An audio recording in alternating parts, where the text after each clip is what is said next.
Ya, tentang hadis Wa'il bin Hujr ya, apakah menggerakkan tangan ketika tasyahud sahih atau syad? Saya sudah pernah jelaskan dalam beberapa kajian. Intinya saya lebih cenderung bahwasanya hadisnya tambahan tersebut asyara bi usbu'ihi wa yuharrikuha yad'u biha. Jadi ada 5 sahabat meriwayatkan 5 atau 6, saya sebutkan dalam buku bekal salat, bahwasanya Nabi ketika tasyahud asyara bi usbu'ihi, Rasulullah berisyarat dengan jarinya, tanpa ada tambahan. Di antara sahabat tersebut namanya Wa'il bin Hujr. Wa'il bin Hujr sahabat.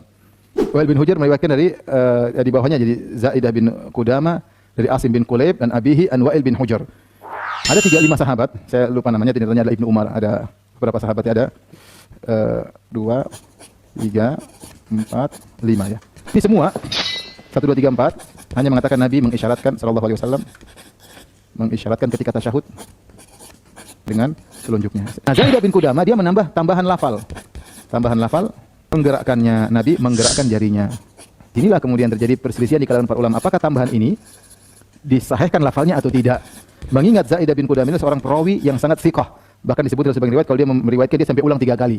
Artinya hafalannya sangat kuat. Faham?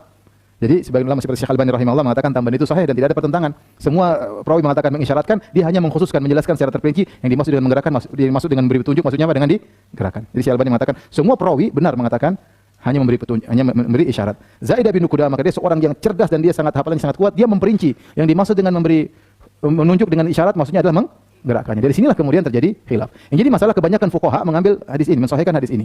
Karena hanya saja mereka selisih bagaimana cara menggerakkannya, kapan mulai digerakkan. Tapi rata-rata fuqaha berpendapat dengan pendapatnya Syekh Al-Albani rahimahullahu taala. Namun kalau kita perhatikan secara sanad memang agak aneh. Kenapa? Karena 5 sahabat semuanya menjelaskan tanpa ada menggerakkan apa? Petunjuk. Bahkan dari Wa'il bin Hujr aja, perawi yang lain juga tidak ada menggerakkan.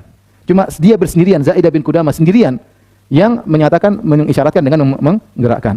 Dari sini para ulama mengatakan kemungkinan dia keliru meskipun dia orang yang hafalannya kuat. Kenapa? Karena semua sahabat yang meriwayatkan tidak ada yang menyebutkan menggerakkan. Ini jawaban secara sanad, makanya dikatakan syad. Syad itu nyeleneh maksudnya. Nyeleneh tapi dari orang yang biasanya tidak salah, tapi kemungkinan salah itu ada. Gampangnya gini.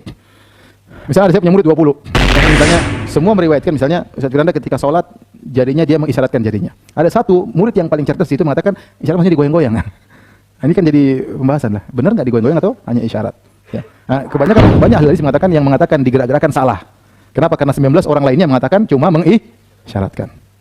Paham ini maksud saya? Kedua, kalau Nabi SAW sholat selalu menggerak-gerakkan, ini menarik perhatian, itu tidak? Pasti yang meriwayatkan banyak. Kira-kira kalau antum sholat ada yang gerak gini, menarik perhatian atau tidak? Menarik perhatian. Kenapa cuma 5 sahabat ini, cuma 1 orang ini yang meriwayatkan mengatakan Nabi menggerak-gerakkan? Ini yang buat saya, akhirnya saya berubah pendapat, saya memilih bahwasanya yang lebih tepat tidak usah digerak-gerakkan. Itu masalah khilaf.